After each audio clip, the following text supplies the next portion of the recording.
Hey guys, welcome back to our channel. Today we are having sushi. We seem to have that a lot. We do. It's becoming like a staple.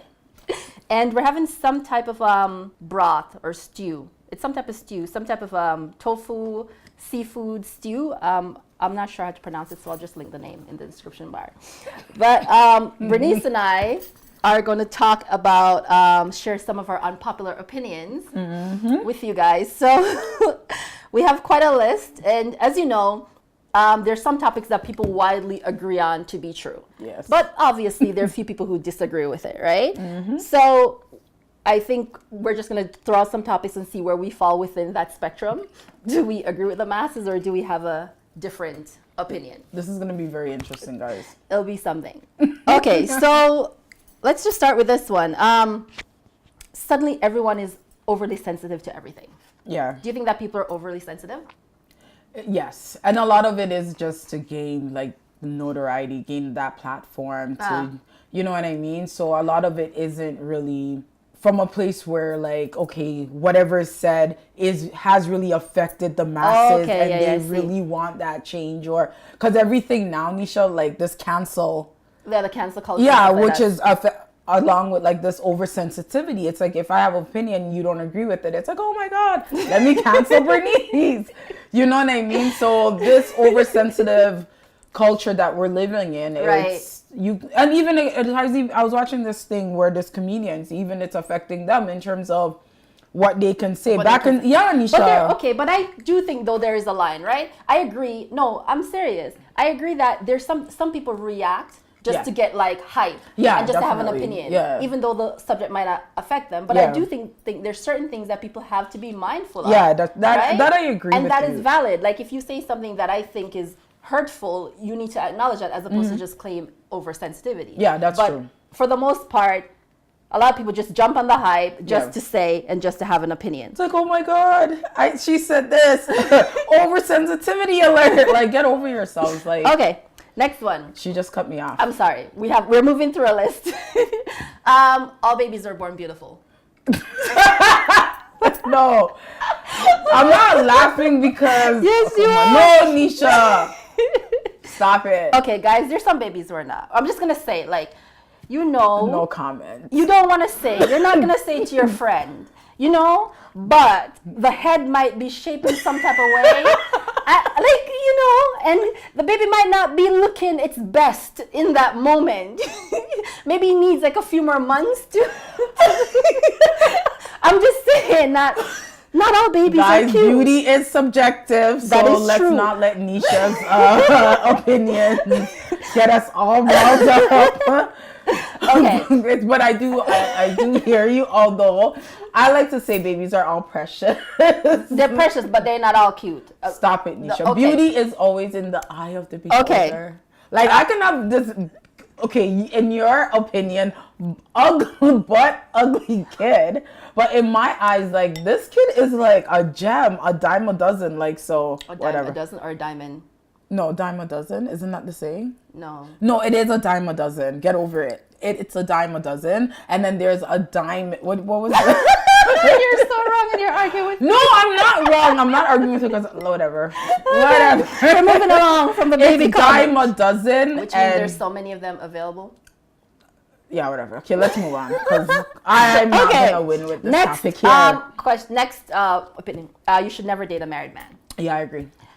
It's too complicated. It is so complicated. I do understand that though there are nuances, right? Like the person might be separated, although still legally married. But if this man is full-fledged married, that's like with wife, kids, a home, committed, regardless if he has kids or not, like where are you going? Yeah, it doesn't make any sense. Like run away from this man. He's not a good person for you to be even entertaining the idea. So on that regard, I'm gonna say no.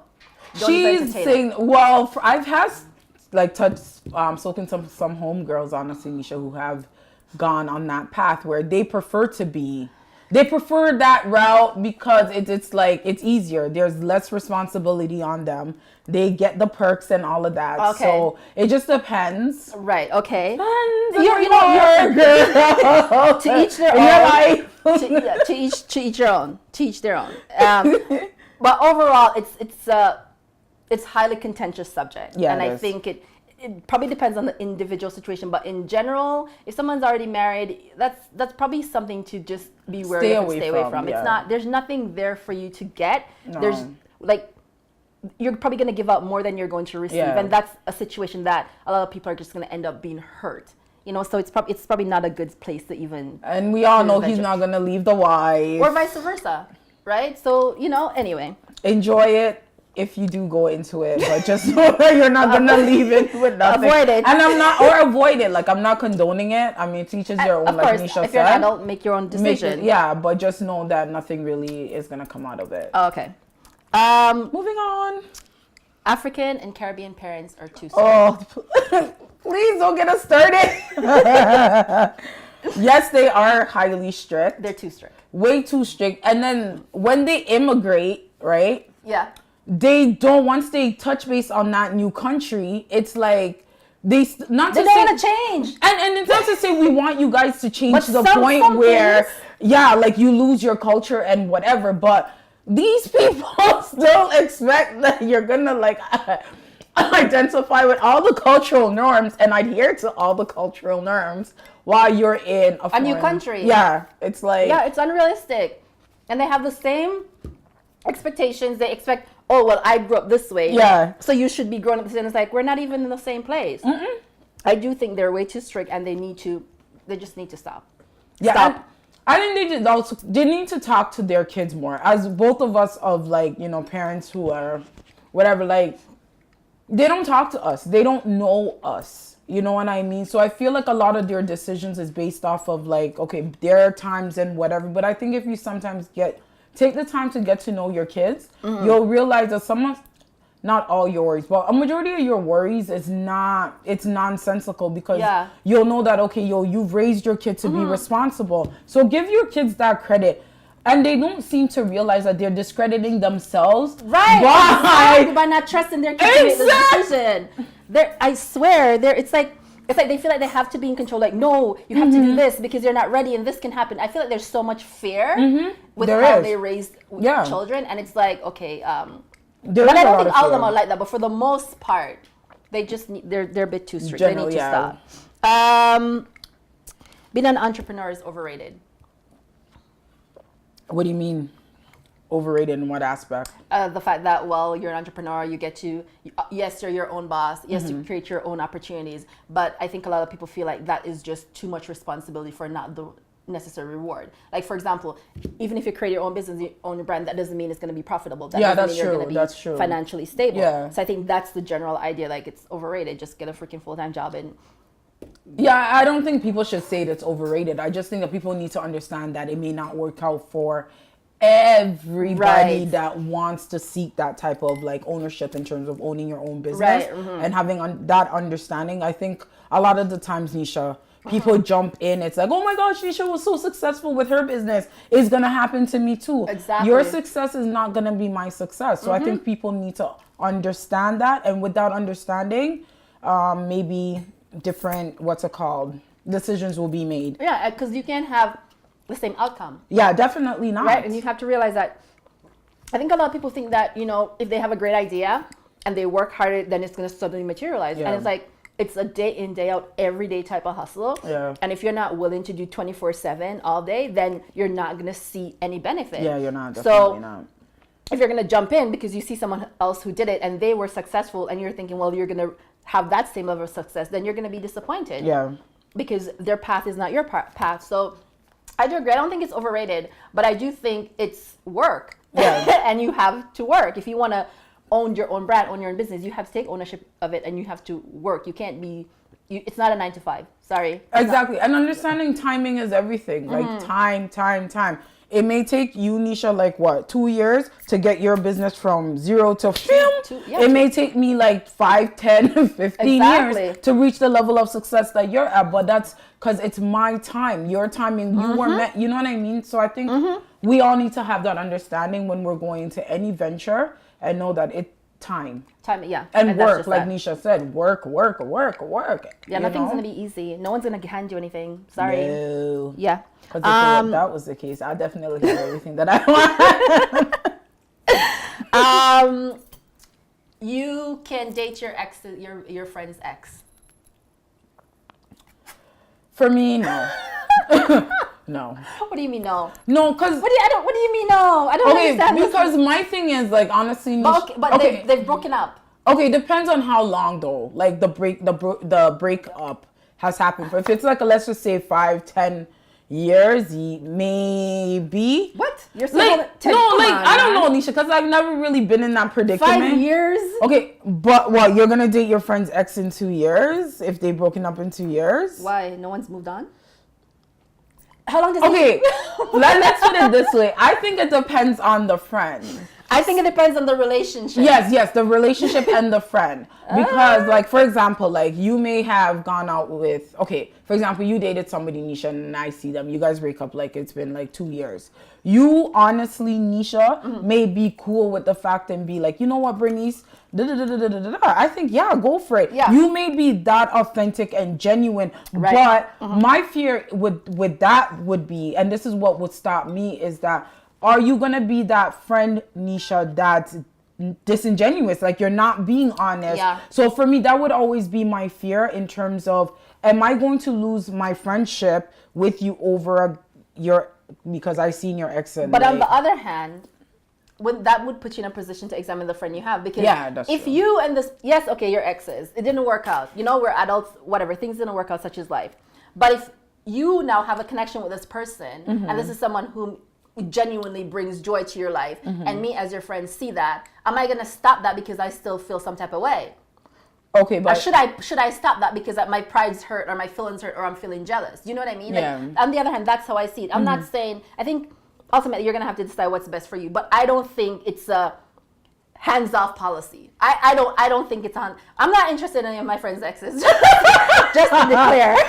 Are you sure about that? But I'm positive. But I don't think it's like, okay, it's totally hands-off now because you were in love with this man and 10 years later, no one else can touch him because you still haven't moved on. Like, no. You're like, I feel like that mentality is stopping somebody's blessing. No, it is. And honestly, Nisha, I agree with you, but at the same time, like, there's too many of those instances where it's like, yeah, girl, I'm cool with it, and then true. And that's for me. That's always like, that's very true. It's just, I don't even want to like go there because mindset wise, I need my mental health is way too much. It's way too important to me.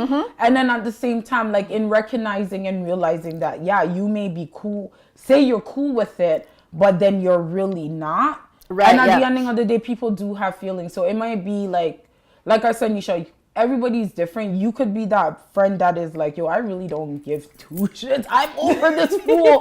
Like, I don't want nothing. And there are people genuinely out there like that, but you guys are a dime a dozen. So for me, I really feel like you're saying that phrase incorrectly. It is a dime a dozen. But I don't think it's in the same context. It is in the same context, or else I wouldn't be. Listen, I know I use a lot of words out of context sometimes. I can own that, but I know I'm not wrong. Anyways, you see how this girl is? She's always trying to diss me. Always trying to Nisha, whatever. But getting back to the point that I was trying to make, which I was rudely interrupted. Sorry. What was I saying? You were saying like it's not a good choice. Yeah, for me personally, honestly, Nisha, I don't even want to have to go home and be like, does so-and-so are they really okay? Because you and I both know people aren't, and they'll sometimes say that they are, but truthfully, they're not. Some people aren't. It's not worth it to me. I get it. I understand what you're saying, and I do acknowledge it. I think, but you know, obviously, my opinion differs in just that. I think it depends on the situation. And I agree. And it's a good way to lose a friend. So do you want her to be a friend? Or? No, and I agree with you, Nisha, because in that case, but like on a situation, like for me, it's like, okay, if you guys have been separated for like about 5 years and you're still holding issues, if it's 2 years, I can understand, you know what I mean? But when it's past the 5 years and you're still holding like, oh, why? Then that's something, you're right, Nisha. I would definitely be side-eyeing you, being like, okay. But like 1 to 2, like 2 to 3 years, I understand the wound may still, and depending on the type of relationship that they had. True, and if their kids were involved, and so like there's how many aspects in the family and stuff like that. Like, those things matter, obviously. So, exactly. So yeah, I mean, we're not trying to solve any problems. No, we're not. Okay. So my stance is, I don't even want to touch it. Yeah. Off the table. So the boyfriend can discipline your child, your boyfriend or your partner. For me, it just depends on the type of relationship we have. Yeah, I'm a pretty no on that. And I think that's something that we're going to touch on in another video. But yeah. Depends on the type of relationship and the type of conversations we've had with myself, the new boyfriend, the partner, and my child. You know what I mean? And the boundaries that we've set. My opinion is, I'm of the opinion that parents who are parents of the child, learn to co-parent, are the primary disciplinarian, and everybody else needs to go through the parents. That's and I agree with that. Definitely. That's my opinion. Kids should be vaccinated. Oh, definitely. But there's this large group of people who strongly believe that vaccinating their children leads to childhood diseases and disorders, illnesses, or something similar. There's this whole anti-vax type of group, people going around. To be quite honest, I haven't really listened to what it is that they're talking, but to know a lot more beside the fact that they don't want to vaccinate for whatever reason. But I do believe that, listen, like, we've saved a lot of children's lives by vaccinating kids. Yeah. Ultimately, at the end of the day, do you want your kid to live or not? Yeah. It's an issue that we're not trying to minimize it, but you know what I mean. I vaccinate the kid. Okay, let's just start there. Well, a lot of them think that part of it is like the vaccinations is causing these, like even autism and some of like these. Honestly, Nisha, like, and we don't have, but, like we said, we don't have a lot of information. We haven't really done our research to really speak on it further. But that's true. That's just the general context for like when I hear. You're right. I've heard that mentioned, and I've questioned the validity of that because there'll be a lot more autistic children. I'm just saying. Yeah, but let's move on. Or kids with certain disabilities because of these vaccines. Because we've all been vaccinated. Yeah, exactly. Right? Maybe that's why I'm crazy. Weird sometimes. Okay, wow. Let's just not go there. Okay, it was a bad joke. I was trying to like make light of it, but like there's other reasons why I'm not.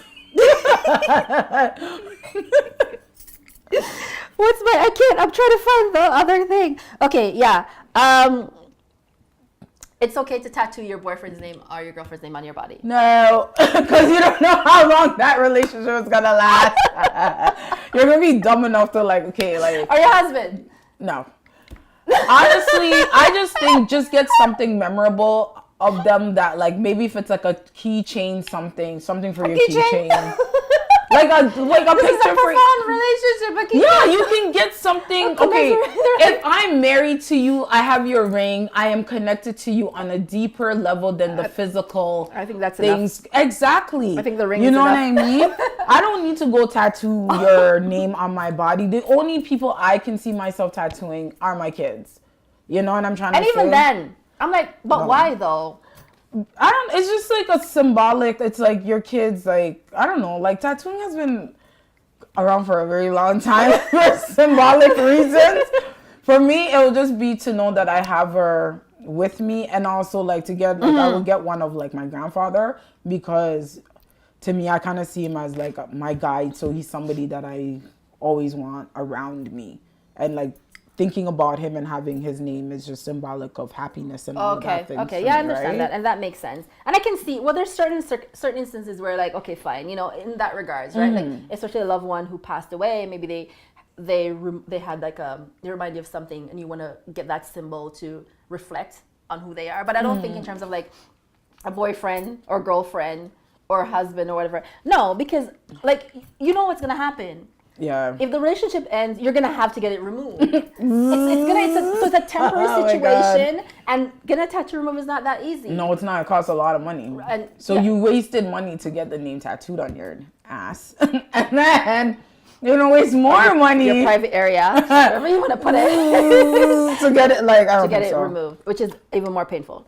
There's other ways you can show love and what is it? Symbolism in your relationship and how much the person means to you through other means. Right. I don't think tattooing, if you're gonna do it of a family member that right. means Yeah. a lot Exactly. to you. Somebody who's already passed. Yeah, somebody that you know, like my grandfather is my grandfather. He's not going anywhere. He's of my family member. Right. Exactly. You know. But like a girl that you like, or like a guy that you end up marrying. Okay, fine. Yeah, you already have a ring. Why do you need to put that ink in your skin now? Exactly. That's permanent. And then something were to happen, you're gonna either cover it up exactly. or try to hide it. And we already know, or their face, Jesus. Like worse than their names is their face. Like, what are you with this big old face? Understand. Your body? It doesn't make sense. The other thing too, kind of go off topic a little bit, off the tattoo. Yeah. Thing. I don't understand the whole tattooing of the face. Like, I'm all like tattoo, like everything from that down, but like your face and like yeah, like I you know what? I don't think it looks cute. I'm just gonna. There's still tattooing on your face is not cute. It's not a nice look. No, it's not. I feel like it's very distracting, and you're spending so much time trying to figure out what is said. Or what it means. Yeah, and it always looks like blurry, whatever. You know what I mean? Blurry or messy, and you're like, okay, like. I think you meant messy, not blurry. Whatever. The point is, it's not clear, and no one can read it, and it just makes you look unkept. Yeah, it does. It just doesn't look. It doesn't. It's not appealing. And no.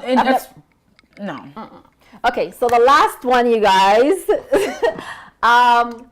When's the good age to stop having sex? Old people shouldn't have sex. I don't know. Oldish subject. That is discrimination, Onisha. That is discrimination. That's ageism. That's ageism.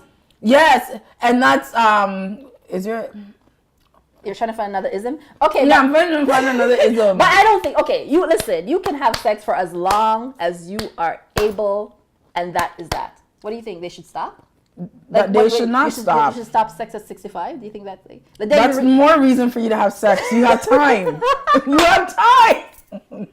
70 is okay. I'm sorry. Wait, this is real ageism right here. And I'm not putting an age on it because I don't agree. I don't think there's an age. I don't think you can put an age on when a person wants to live and enjoy themselves and enjoy their lives and enjoy their body. Exactly. So I think the idea that there's a limit on it is just awful. It's disgusting how people think that really old awful. people like are not people. You know what I mean? Are not people, and that they shouldn't be having pleasurable experiences. Exactly. Yeah. I mean, I don't want to think about my grandmother having sex, but that's gross. Well, but that being said, I think, once you reach a certain, you're a man or woman of a certain stature, certain age, you've acquired a certain level of wisdom, like you can do whatever you want. Exactly. And no one has the right to tell you anything. Exactly. So that's just how I feel about when that. I'm 80, I will be running around butt naked on some nude beach with my saggy son. Wow. TMI. That'll be a sad sight to see. And you will be getting it. Misha, and no one can tell you nothing. Nobody is gonna tell me. All right, there we go. I'm gonna be that hot granny, Yep. chasing all those hot young guys. With her crane. Okay, guys.